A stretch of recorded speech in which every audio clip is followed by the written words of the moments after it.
Okay, open up your Bibles, if you would, to Daniel chapter 2. Daniel chapter 2. We're going to be looking at the book of Daniel. Let me get my earpiece in here. Like I said last week, we're going to take a look at chapter 2, just at the rise and the fall of those four empires, a little bit of secular history, not much for the sake of getting into Daniel 3 as well, the fiery furnace. And the first one we come across there in chapter 2 was the Babylonian Empire. We always call that the Neo-Babylonian Empire. Neo means what? It means new. It's the new empire as opposed to the old one. The new one started around 600 BC. The old Babylonian Empire started around 1700 BC. So it had been around for a long time, coming and going throughout the centuries. But the greatness of the current Neo-Babylonian lasted only for the lifespan of Nebuchadnezzar. After him, the kings after him, it was in a pretty steady, quick decline, and we're gonna look at that a little bit this morning. Make sure I keep up. So here's a list. I'm gonna give you a list of all the kings. We know the first two on the list, the father of Nebuchadnezzar and Nebuchadnezzar himself. We've seen evil Marduk mentioned a few times throughout the Bible. The next two, we don't hear anything about them in Daniel, but they were also kings. You can see they didn't last long, one only for a year. Nabonidus and then his son Belshazzar were the last two kings. The head of gold being Nebuchadnezzar. We looked at that last week there in chapter 2. It was around 605 when Babylon really came in the forefront.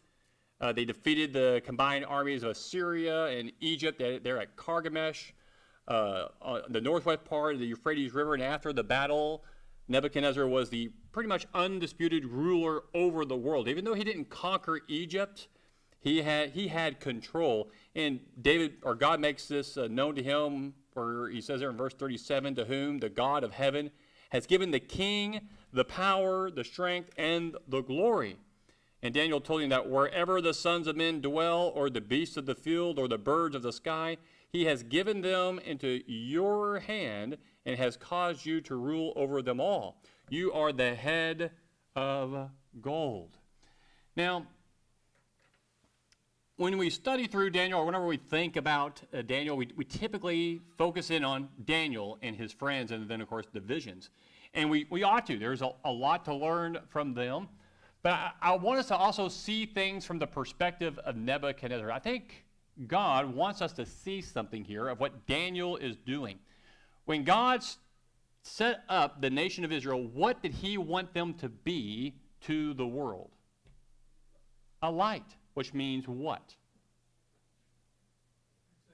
Yeah, they needed to be an example to show the world the blessings of God, how to see God, who God was, to be that light, to reveal the glory of God in that nation. They never did a very good job doing that. We see Daniel doing that very thing, though. Now, he's not going to these kings telling them that they ought to repent or they're all going to die and go to hell. He doesn't do that. He is very, as we see, he's very calculated. He's very discerning and wise in his statements to the officials and to the king himself. And he uses the opportunities that are afforded to him to bring to light the will of God in those people's lives. We saw that with Daniel and the king in the beginning. We'll see it in chapter 3. We'll see it again in chapter 4. And all the way, the mind and the heart of Nebuchadnezzar is being affected, isn't it? He is coming around because Daniel and his friends are being the very thing God wanted Israel to be toward the world. It works if we only do it right. And it's an example for us as well. My dad said the live stream isn't working. The live stream is not working. All right. Oh, here they are, glasses. Looks like it's working. Is he maybe using the old link? If he opens up the email I sent out the other day, there's a link. It should be working. Is he seeing it or just not hearing it? I'm showing audio and everything working.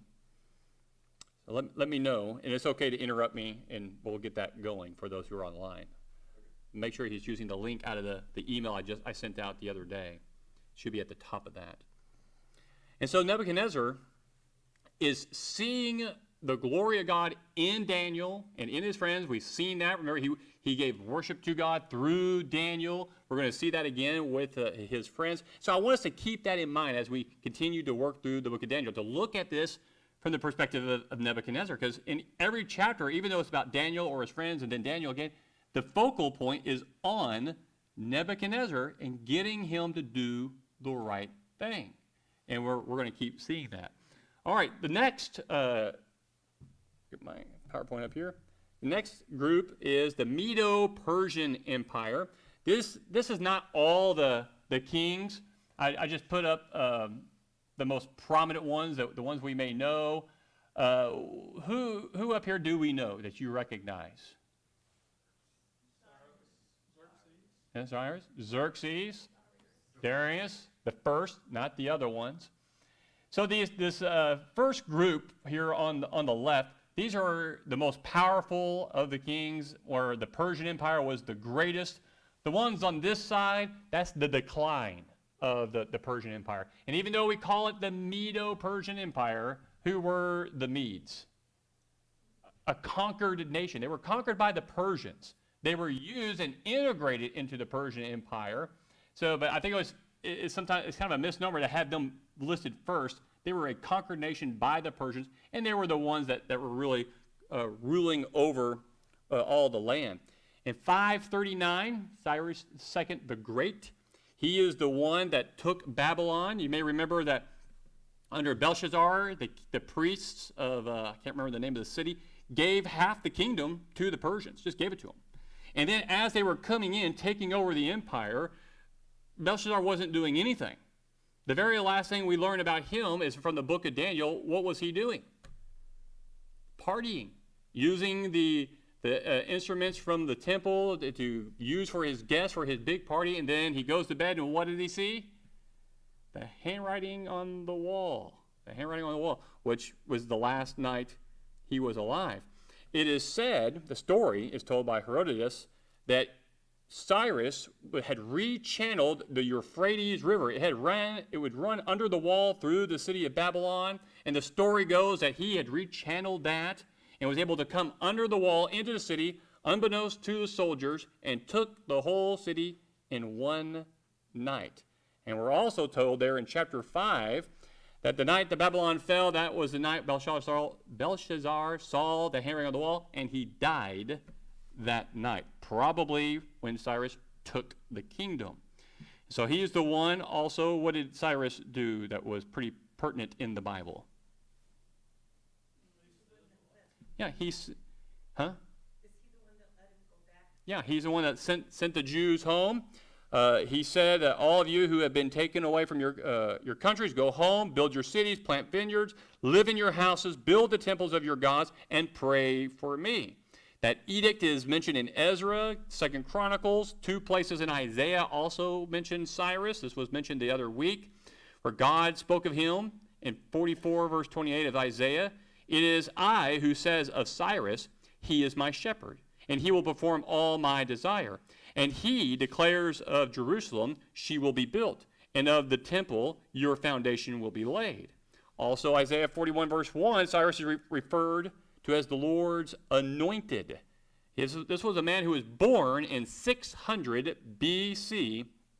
Isaiah lived around 100 years before that time, and he mentions Cyrus sending the Israelites home before he was even born. That's amazing. So, of course, critics will use that to say, this was clearly written there, in the future after the fact, and they added that in, that there's no way that happened. And they even said the same thing about the book of Daniel, because it's so clear when you read through chapter 2 who those empires are. They say, well, this was written just after the Maccabean revolt, but what blows that out of the water? The Dead Sea Scrolls, where we find several hundreds of manuscripts of Daniel written prior to the Maccabean revolt and prior to the Greeks really coming up and taking power. And so it was prior to the Persians taking over, but it still showed how the progression would work out. And so Daniel's interpretations and those dreams of Nebuchadnezzar, pretty fact-based, and of course the critics don't bring that up anymore. So Cyrus was followed by Cambyses the second. Normally he's mentioned as not doing much. He did take Egypt and overcame them, but he was killed. It is written that they think he fell off his horse and stabbed himself, and that's how he died. So that's not a great way to go, but that seems like that may be what happened. Then you got the third ruler of Persia, Darius the Great. He's the most famous Persian ruler. He was the king that, when the temple was rebuilt in around 516 BC, he was followed by Xerxes, and then came Artaxerxes, which is the last major one. Xerxes II was the beginning of the class, but the beginning of his rule wasn't too bad. Oh, I put it up there. So Xerxes, I didn't mean to write Esther's name there. Xerxes the first, that's the time of Esther. She's a queen. That's who the Persian king was that brought her about. So that's way after the Jews had already started heading home. But the Persians were still ruling over everything, weren't they? They allowed them to rule themselves over there in Palestine and Canaan. But who had ultimate authority? It was still rested with the Persians. And he could set out an edict to have all the Jews killed, and it could happen. And I'm sure there were lots of people who were willing to oblige that. They did not like the Jews. And so the decay occurred, and it lasted for a good long time. But in 331, Darius III, that's when the kingdom came to an end. And that brings us to the next kingdom, Alexander the Great with the Greek Empire. He came in, he easily began to take control of the things of Persia. Daniel tells us that he was going to rule over all the earth.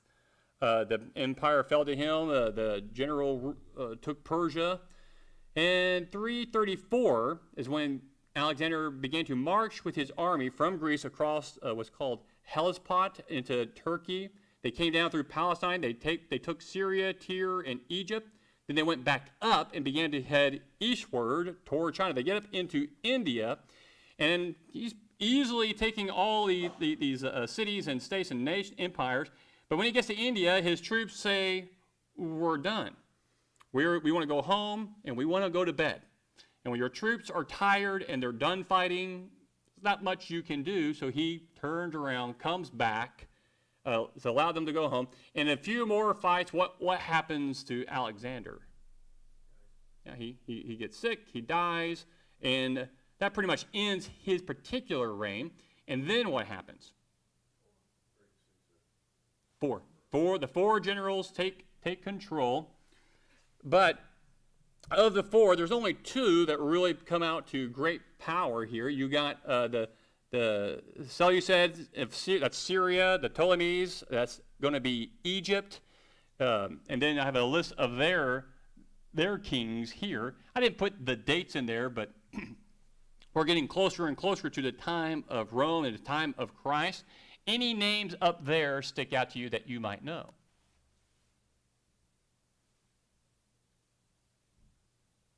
Maybe on the Seleucid, very bottom.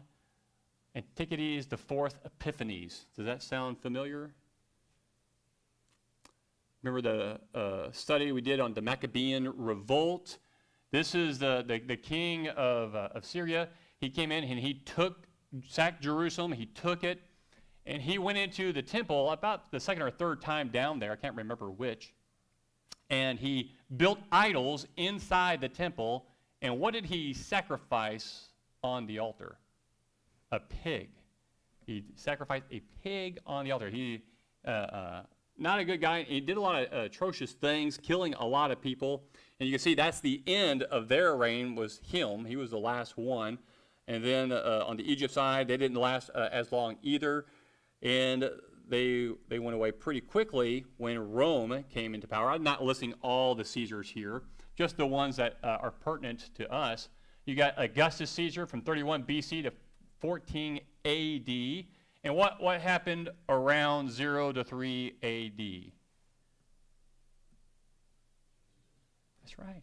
Jesus was born under Augustus. And you got Tiberius and several others. Claudius, we know that one's mentioned in Acts. Nero, we know him.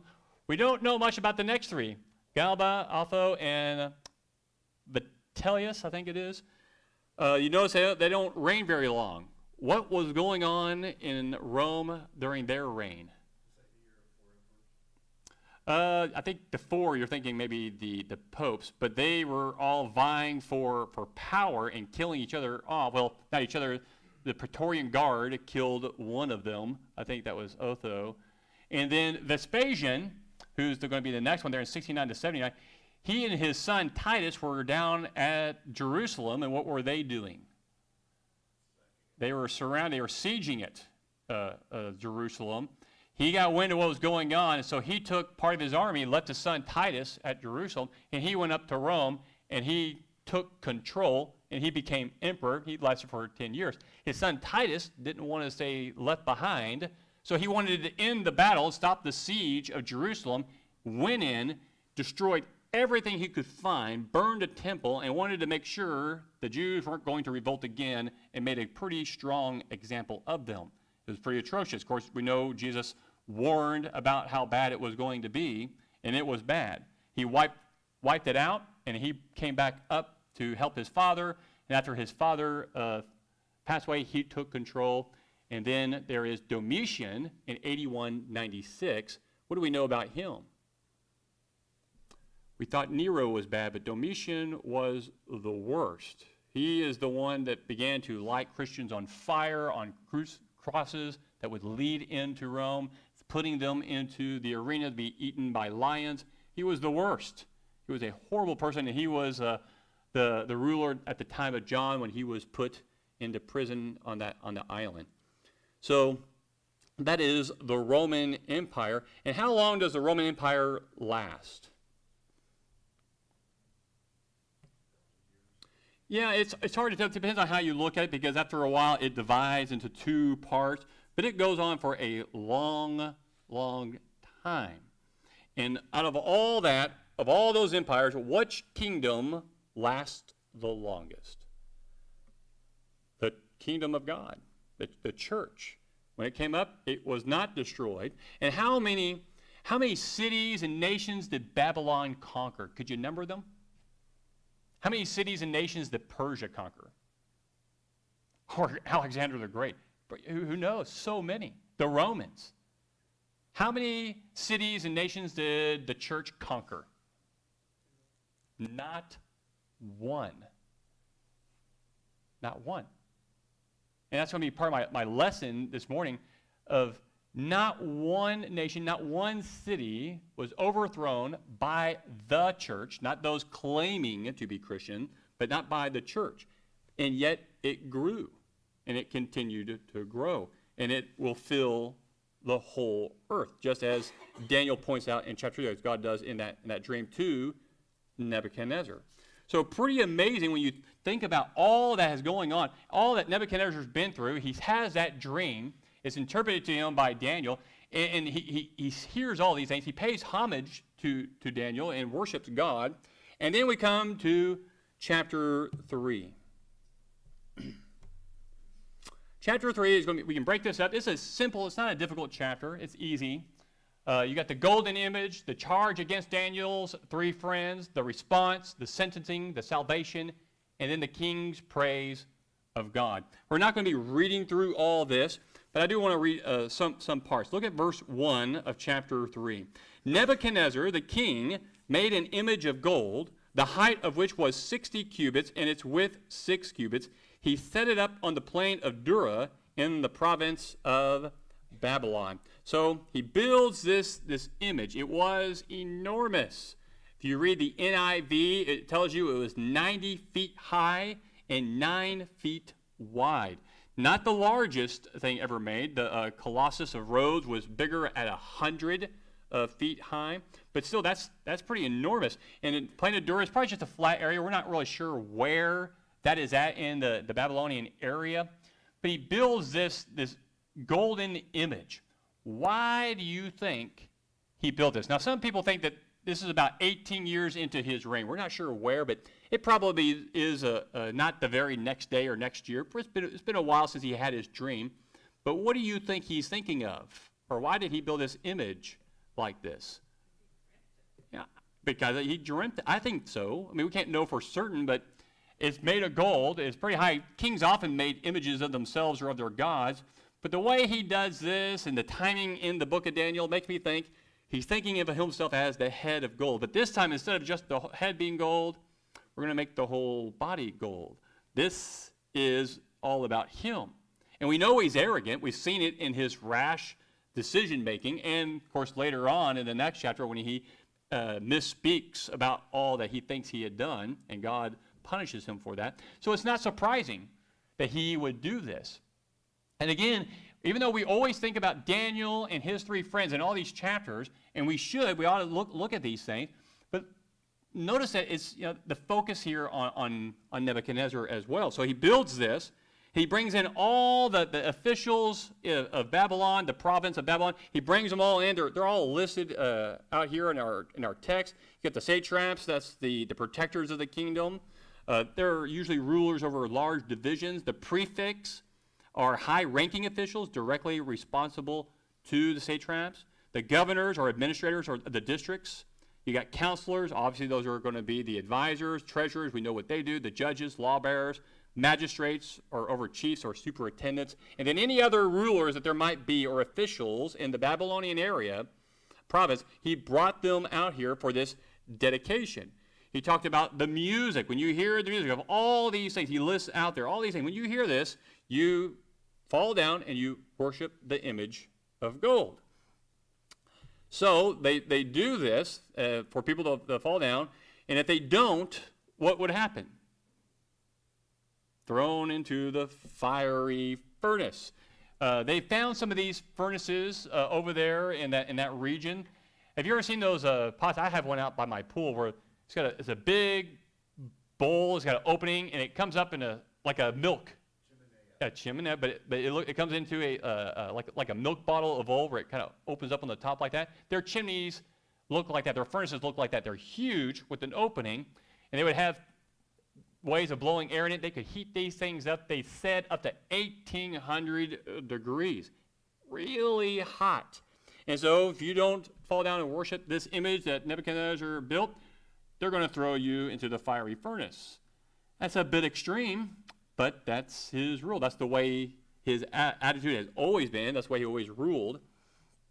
And so when he played it, verse 7, all the peoples fell down and worshiped the golden image, just as he commanded. But we know Shadrach, Meshach, and Abednego did not do that. And that brings us to the next part of verses 8 to 13, where after the king gave this decree, in the subsequent obedience of the majority of the officials, certain Chaldeans went to Nebuchadnezzar, and they identified some of the Jews. Look, what is that, verse 12? It says, "There are certain Jews whom you have appointed over the administration of the province of Babylon."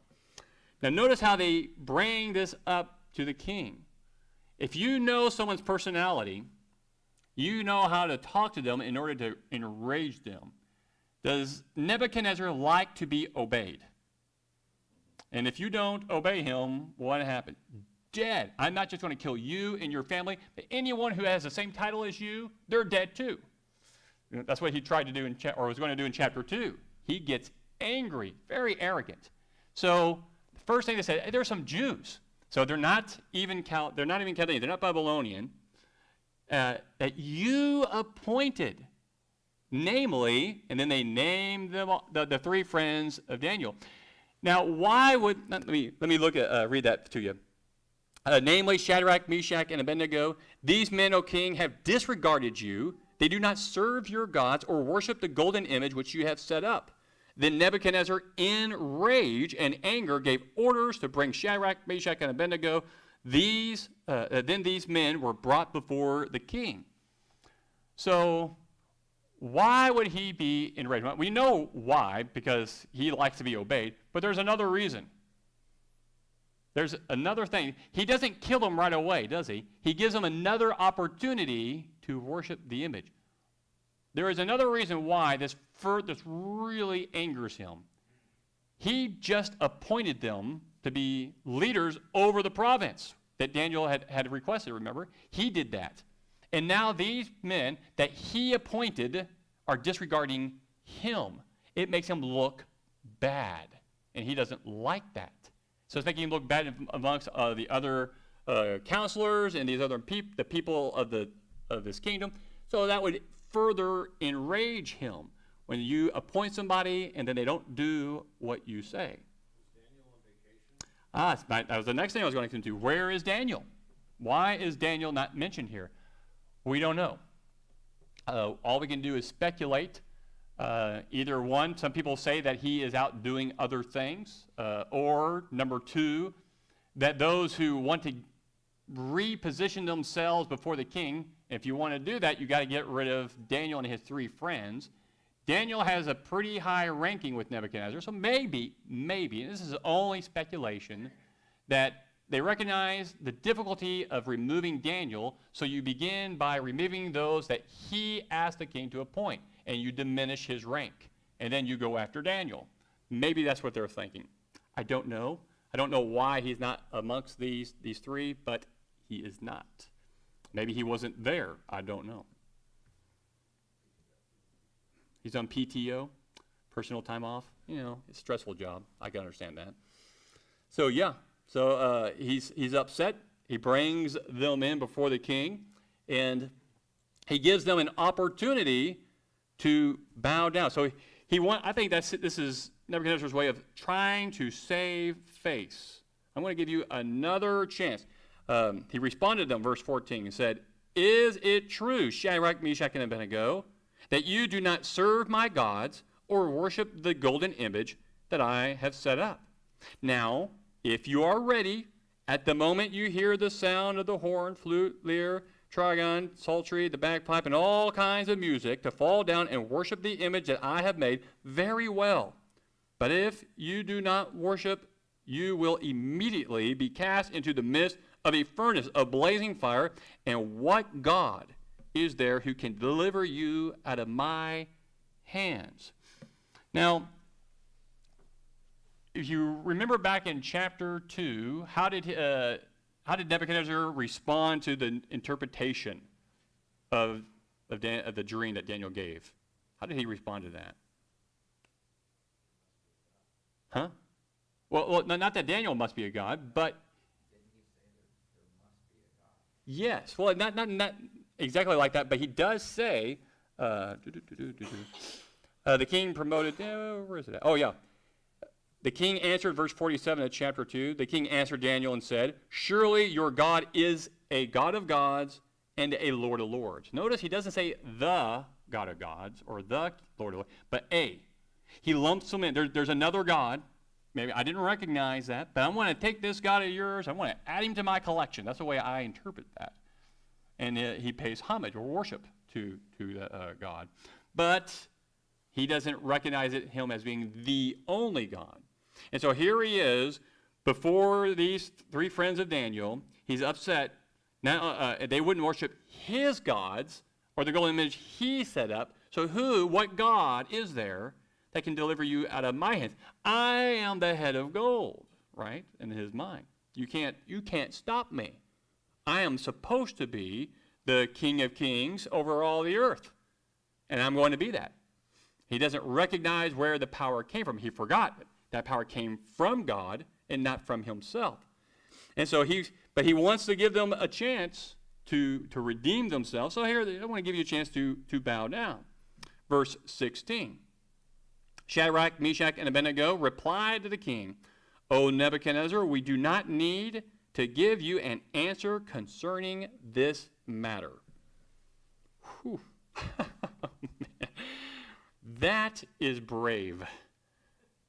I don't think they're trying to be disrespectful, but what are they saying? Well, I don't know if they're saying that, but what they're saying is, we've given you, you know our answer. We're not going to do it. We don't need to give you an answer to this because you already know. We won't do it. We wouldn't eat the food that would defile us. And we were there with Daniel with the dream. You know the God we follow. We're not going to worship this God. So we don't need to give you an answer to this matter. Verse 17. If it be so, our God whom we serve is able to deliver us from the furnace of blazing fire. In other words, what? Yes, we can be saved, and no, you can't kill us if God so chooses. There is something greater and higher than you. This is to get Nebuchadnezzar to see something, because this is exactly what he doesn't want to hear. He's king. You do what he says. And they're telling him, you're wrong. There's a greater power that can save us from this furnace if God so chooses. And he, God, will deliver us out of your hand, O king. But even if he does not, that's the New American Standard there in verse 18. You may notice the italics added in there. So literally, but if not is the word. I think it's 2-3 years ago I did a lesson on this. Do those three words sound familiar from the British or World War II history? But if not. Anybody know? What great battle occurred where those three words were sent to England from a beach? Nope. No, these men are trying to get out of there. The Germans had them surrounded. Dunkirk. They couldn't get much out. They were going to stay and fight if they had to. And the last message they were able to send out was, but if not. What were they saying? We're not going to surrender. We're not going to give up. And if you can come and save us, great. But if not, we're not going to surrender to the Nazis. And so that was sent out there from Dunkirk. You know, I haven't seen that movie yet. I don't know if they have it. I know. The other day, Jenny and I were talking about watching it, and I got 4 kids. It's hard to get that time in, but I want to be able to. Netflix and a big TV. I don't want to have. It's not worth watching. Oh, is it really? Really? Yes, it's terrible. Oh, okay. I might give it a try. And on those, Oh, okay. And now we're off topic. But if not, they say there in verse 18, let it be known to you, O king, that we are not going to serve your gods or worship the golden image that you have set up. Even if God doesn't save us. Even if God doesn't, we won't do it. Now, why wouldn't God save them? Some people criticize this text. Why wouldn't God save them? Yeah, he will save them. Yeah, that's right. Because it's not about this world. It's what they recognize what comes after. This world, they're already out of their own land. Nebuchadnezzar already destroyed their land, destroyed the temple. Their servants, they're slaves there. Things are going well, but they're still slaves. But they serve God, and God will reward them. But for the sake of Nebuchadnezzar, I think, he does save them. I think it's for Nebuchadnezzar's sake. Go ahead. notice also they're saying we won't worship this God. They're not saying anything bad about Nebuchadnezzar. They're not saying you're an idiot for doing all this, and we're not going to serve you. We won't serve this God because he's false. That's right. Yeah, good point. That's right. And that goes back to what I've been saying is we focus a lot on these three, and we ought to look at their story and what we learn from them, but look at Nebuchadnezzar. Look at everything that is happening with him, and what do we learn from this? What does God want the Jews to learn from this? If you are the kind of light to this world that I want you to be, what kind of impact can you have in this world? What kind of impact did Daniel have? What kind of impact did these three have? Could they perform miracles? I don't read anywhere where these three friends of Daniel performed a single miracle or interpreted any dreams. Nothing like that. God gave them wisdom and understanding, and they blessed them, and they were able to use that talent in what way? To influence one of the greatest empire, or the greatest empire in the world of that day. and to influence Nebuchadnezzar. And instead of, speaking poorly of him or talking down to him or reacting in a negative way, they reacted just the way God wanted them to react, being that light. And look at what happens to Nebuchadnezzar in the end. Same with Daniel, same later on. At the very end, the last bit we read about Nebuchadnezzar, we've already mentioned, how does he react? What was the last few words that we get from Nebuchadnezzar? Praises to God. And he declares it to the whole kingdom that there's only one God. There's only one. He doesn't say that before, but he will. What kind of man did he? How did that happen? The influence of those around him, mainly Daniel and his 3 friends, being the kind of light God wanted them to be. Were they constantly asking Nebuchadnezzar to have a Bible study with them? Do we read about that anywhere? No. Did they ever tell him that he is going to die in his sins unless he repents and turns to the one true God? They do not. But they use the opportunities afforded to them, being wise and discerning in saying the right things, even if it means they might get thrown into the fiery furnace. And so they make that statement. Even if not, God doesn't say it. Let it be known to you, O king, that we are not going to serve your gods or worship the golden image that you have set up. Verse 19, then Nebuchadnezzar was filled with wrath, and his facial expression was altered. That's literal. The Hebrew, I should have wrote it down, but I think the Hebrew was saying that, I think I did write that down, actually, there in verse 19. All right, the NIV translates that as his attitude changed. The Aramaic that it's written in literally says that the image of his face changed.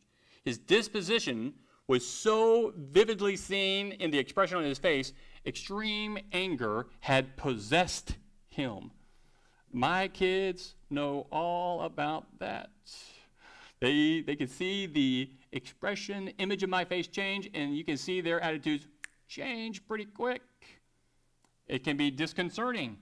It did not seem to disconcern these 3. His face toward them changed. He was trying to give them a way out. I want to give you an opportunity, because he doesn't want them to die. He's trying to save face for himself, and they're pretty good advisors. They're doing a good job.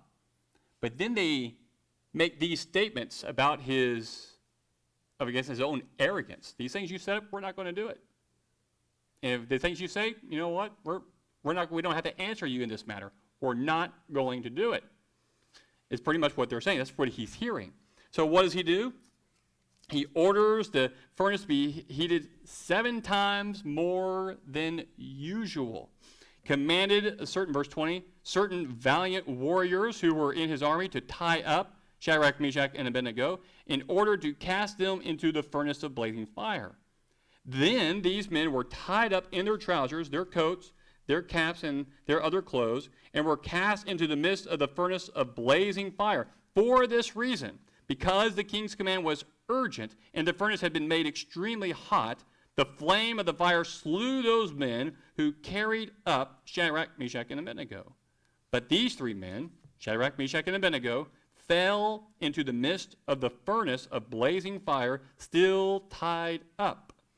Then Nebuchadnezzar, the king, was astounded and stood up in haste. He said to his high officials, was it not 3 men we cast bound into the midst of the fire? They replied to the king, certainly, O king. He said, look, I see 4 men loose and walking about in the midst of the fire without harm, and the appearance of the 4th is like a son of the gods. Okay. I mean, it's pretty clear and obvious. Not much explanation needs to be made here. But you think the attitude of Nebuchadnezzar is changing a little bit? The furnace was heated 7 times higher. These men who threw them in are, as the image depicted that we had in the beginning, are sitting on the steps. Now, it says that Shadrach, Meshach, and Abednego fell into the fire. I don't know if that means they pushed them in or if they took them up to the top and threw them down into it. I like the image that we had in the beginning. Let me put it back up there. I don't think it's too far away. A little far away. One more. another one. There it is. You had this furnace pot. I found it online. But you can see the men on the steps dead because of the heat coming out of the furnace. They went to throw them in there, and they died. So everyone knows that heat is pretty severe. Just like with when Jesus went to see who, and he was good and dead. Who? Lazarus. He waited 4 days. He was good and dead. Don't open it up because why? There will be a smell. He'd been in there for a while. So people know that fire is pretty severe. Those 2 valiant men died. Those 3 went in, and now there's 4, and they're standing, walking around. And all that would be in my mind is our God, if he so chooses, will save us from your hand. And he did.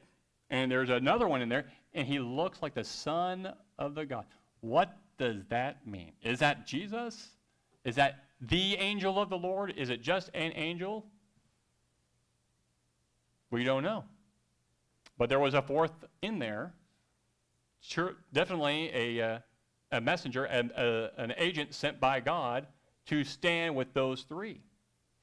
And so Nebuchadnezzar came near to the door, verse 26, of the furnace of blazing fire. He responded and said, Shadrach, Meshach, and Abednego, come out, you servants of the Most High God, and come here. Then Shadrach, Meshach, and Abednego came out of the midst of the fire. And all those who were there, all the officials, saw them, and what did they see? And what did they smell? Not a hair burned, not even the smell of fire on their garments. Completely protected. I wonder if any of those officials thought, is that real fire? I don't know, buddy. Why don't you go in there and find out? No way. I'm sure they probably went up there to feel heat, just to check. Maybe even touch them to see, are they even hot? Well, how would you react if you saw someone go into a fire that hot? We were at this event last night for an Easter event down at the Salt River, what is it called? The fields, baseball fields. And they were going to have hot air balloons, not for you to go up, but just for the kids to see, but it was too windy.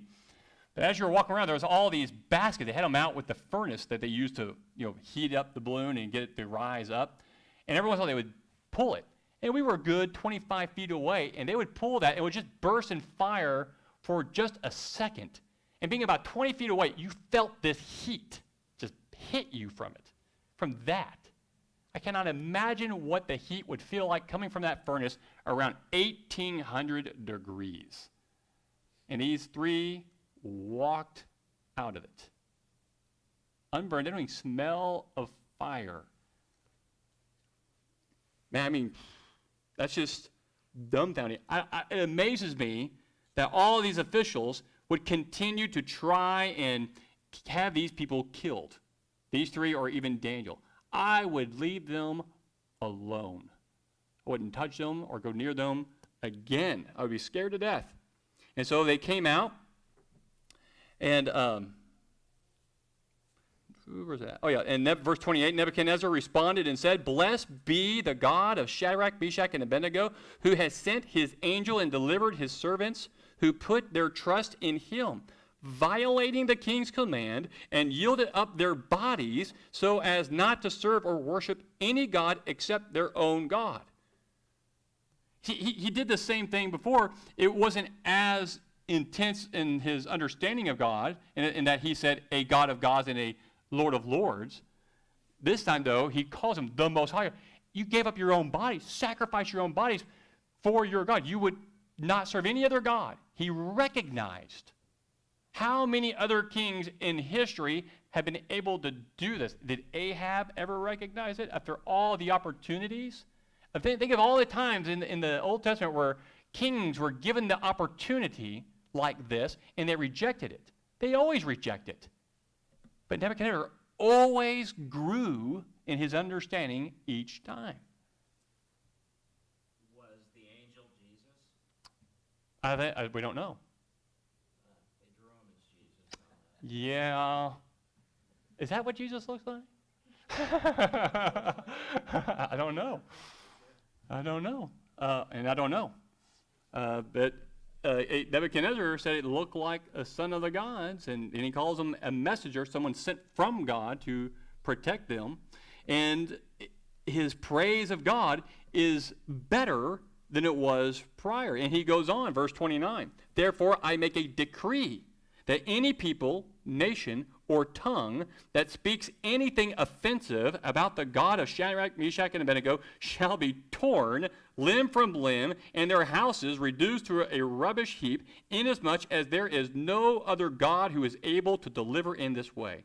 Then the king caused Shadrach, Meshach, and Abednego to prosper in the province of Babylon. So again, his rash decree comes out. So if anyone speaks evil of their God, we're going to tear you apart, and we're going to end your family name. Anyone of your family that's alive, they're going to die too.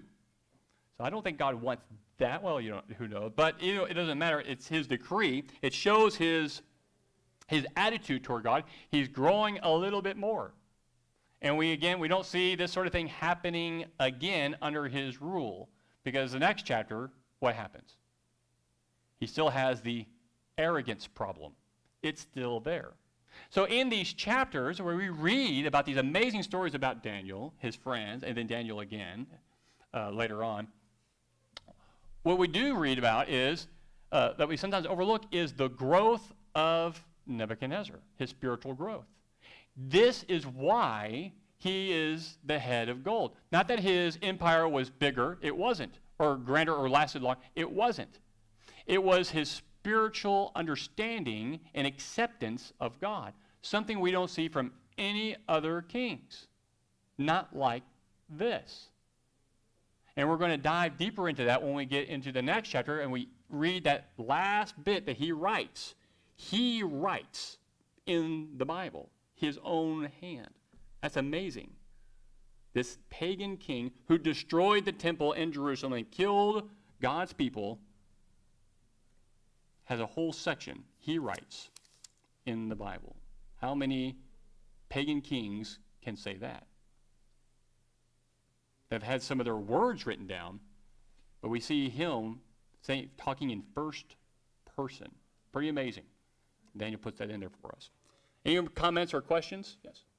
That's a good point. For those online, Jim's talking about how we have an experience with fire. We understand fire, how it can hurt, whereas all these other miraculous events that occur in the Bible, a lot of those things are removed from us where we cannot experience that. So that's a good point. Okay, well, sorry I took an extra 5 minutes there, but we'll break here and we'll pick up on the next chapter next week. Thank you.